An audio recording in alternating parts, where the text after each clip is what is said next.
हम लगभग 3 प्रकार का ये दाना मिश्रण बनाते हैं। तो संतुलित दाना मिश्रण देने में उसका दूध उत्पादन बढ़ता है। फीडिंग कॉस्ट भी आपका कम होता है। 2 से 2.5 किलो दूध के लिए 1 किलो दाना मिश्रण हमें खिलाना चाहिए। पशुपालकों के लिए जो सबसे बड़ी चिंता का विषय होता है वो पशुओं के लिए आहार तैयार करना या फिर बाजार से लाना, क्योंकि सबसे ज्यादा खर्च इसी पर होता है। लागत को कैसे कम किया जा सकता है और दूध उत्पादन कैसे बढ़ाया जा सकता है, ये सब कुछ आहार पर निर्भर होता है। आज हमारे साथ केंद्रीय भैंस अनुसंधान केंद्र के वरिष्ठ वैज्ञानिक डॉक्टर अभिजीत डे हैं। डॉक्टर साहब से हम जानने की कोशिश करेंगे कि कैसे घर बैठे आप पशुओं के लिए आहार तैयार कर सकते हैं और कैसे अपनी लागत को घटा सकते हैं और दूध उत्पादन में बढ़ोतरी कर सकते हैं। डॉक्टर साहब बहुत बहुत स्वागत है गांव जंक्शन में। हम ये देख रहे हैं पशुओं के लिए आहार तैयार हो रहा है। आप हमें बताइए कि घर बैठे हमारे पशुपालक भाई कैसे पशुओं के लिए एक बेहतरीन आहार तैयार कर सकते हैं जिससे उनकी लागत घट जाए और दूध उत्पादन में भी बढ़ोतरी हो। पशुपालकों का जो है लगभग 60 से 70% खर्चा जो है खान पान में होता है और उसमें दूध उत्पादन के लिए सबसे अहम जो है संतुलित दाना मिश्रण। तो संतुलित दाना मिश्रण देने में वो पशुओं का चाहे गाय हो चाहे भैंस हो उसका दूध उत्पादन बढ़ता है। अब बात यह है संतुलित दाना मिश्रण कैसे बनाए।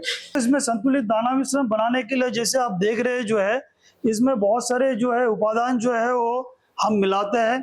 इसमें जैसे 5 प्रकार का उपादान जैसे होता है। एक होता है जैसे अनाज जो है वो अनाज में जैसे है आपका गेहूं होता है, आपका जई होता है, आपका जौ होता है, जो लगभग 40% हम देते हैं एक दूध वाले भैंसों का दाना मिश्रण बनाने का विधि जैसे हम बता रहे हैं।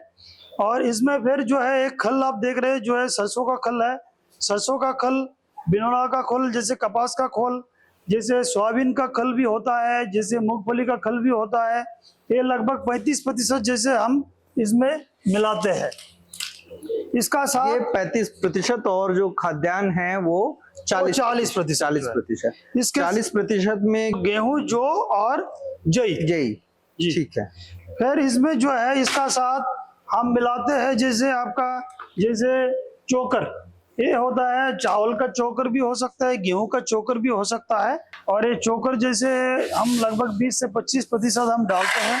उसका साथ जैसे है ये 2% मिनरल मिक्सर डालते हैं और 1% जो है वो साधारण नमक डालते हैं। ये साधारण नमक है, ये साधारण नमक है और ये मिनरल मिक्सर है। मिनरल मिक्सर में क्या होता है? मिनरल मिक्सर में जो है normally calcium, phosphorus, magnesium, zinc जो एक पशुओं का जैसे हमारा शरीर में भी जरूरत पड़ता है ऐसे एक पशुओं का शरीर में भी जरूरत पड़ता है उनका मेंटेनेंस के लिए, उनका मिल्क प्रोडक्शन के लिए, क्योंकि दूध से बहुत सारे कैल्शियम वो निकल जाता है। तो ये बाजार से मिनरल मिक्सचर मिल जाएगा पशुपालकों को? ये बाजार से जैसे पशुपालकों को बाजार से ये मिल जाएगा। ये बहुत सारे कंपनी का ये अवेलेबल है मार्केट में, लेकिन पशुपालकों के लिए ये बात ये है इसमें थोड़ा वो देखना पड़ेगा जिसमें वो ISI मार्क हो। ISI मार्क वाले? यस, ISI और BIS मार्क हो जिसमें वो अच्छा गुणवत्ता का होता है। और ऐसे पशुपालकों का ही जैसे सजेस्ट किया जाता है जो अच्छा गुणवत्ता वाले ISI और BIS मार्क वाला ये जो है मिनरल मिक्सर ही बाजार से खरीदे। ये क्या है डॉक्टर साहब? ये है टॉक्सिन बाइंडर। ये आजकल जो है आपका ये जो खल जो है खल में एक अफ्लाटॉक्सिन नाम का एक टॉक्सिन आने लग रहा है, क्योंकि आजकल ये जो है क्लाइमेट चेंज जो है आपका वातावरण जो बदलाव जो है, इस वातावरण बदलाव के लिए जो है वो बहुत सारे मैंने जैसे बता रहा था जैसे इसमें तो कुछ फंगस का अटैक भी होता है और इसमें ये कुछ फंगल ग्रोथ भी होता है। इसमें ये अफ्लाटॉक्सिन हो जाता है, ग्रो करता है। ये अफ्लाटॉक्सिन से जो पशुओं के लिए हानिकारक ही नहीं है, ये जैसे पशु खाता है तो इसमें पशुओं का जैसे आपका फीड इंटेक कम हो जाता है, तो लीवर टॉक्सिसिटी होता है, इवन बच्चे का वो मौत भी हो जाता है। वो रोकथाम के लिए जो है हम ये टॉक्सिन बाइंडर इसमें वो मिलाते हैं। टॉक्सिन बाइंडर भी बाजार में उपलब्ध होगा? टॉक्सिन बाइंडर भी बाजार में उपलब्ध है। ये लगभग आपका 100 से 200 ग्राम वो पर क्विंटल फीड में जैसे हम मिलाते हैं। हम यहाँ जो केंद्रीय भैंस अनुसंधान संस्थान में अपना पशुओं के लिए जो है ये जो संतुलित दाना मिश्रण हम बनाते हैं। हम लगभग 3 प्रकार का ये दाना मिश्रण बनाते हैं। एक जैसे दूध वाले भैंसों के लिए है, एक जैसे आपका जो ड्राई भैंस है, जो बुल है, जो हीफर है उसके लिए है, और एक है जो है छोटे बच्चे के लिए, काब्स के लिए। तो ये 3 प्रकार का वो दाना मिश्रण हम बनाते हैं और उसमें हर एक पशुओं को अलग अलग उनका जो हिसाब से, जितना जरूरत का हिसाब से हम जैसे देते हैं। तो ये 3 तरह के पशुओं के लिए आपने बताया कि एक जो ड्राई है और एक दूध वाली है, ड्राई के साथ बुल भी होता है, और एक जो है काब्स हो गया। काब्स के लिए तो उसमें ये इंग्रेडिएंट्स जो है वो उसकी मात्रा भी कुछ होती है क्या, कि जो ड्राई है और बुल है उनके लिए अलग मात्रा में, जो दुधारू है उनके लिए अलग और काब्स के लिए अलग? जी हाँ, उनका मात्रा जो है नॉर्मली जो है हम जैसे ड्राई भैंसों के लिए, जैसे बुल्स के लिए जैसे हम बिनोला खल हम नहीं देते हैं, उनके लिए बिनोला खल का जरूरत नहीं पड़ता है, इसलिए बिनोला खल जो हम से वो सिर्फ दूध वाले भैंसों के लिए जैसे देते हैं। ऐसे काब्स के लिए जो है, काब्स के लिए जैसे है आपका ये सरसों खल का मात्रा कम कर देते हैं, क्योंकि सरसों खल काब्स में कुछ उसमें वो लूज टूल का भी प्रॉब्लम कर सकता है। तो उसमें नॉर्मली हम सोयाबीन का खल या मूंगफली का खल हम यूज करते हैं।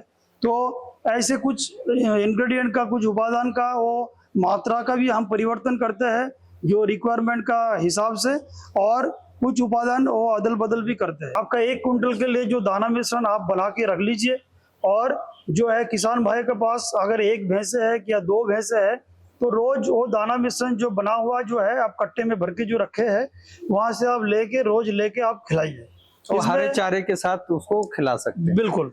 इसमें से जो मात्रा, जो खिलाने का मात्रा जो है, इसमें लगभग हम बताते हैं 2 से 2.5 किलो दूध के लिए 1 किलो दाना मिश्रण हमें खिलाना चाहिए।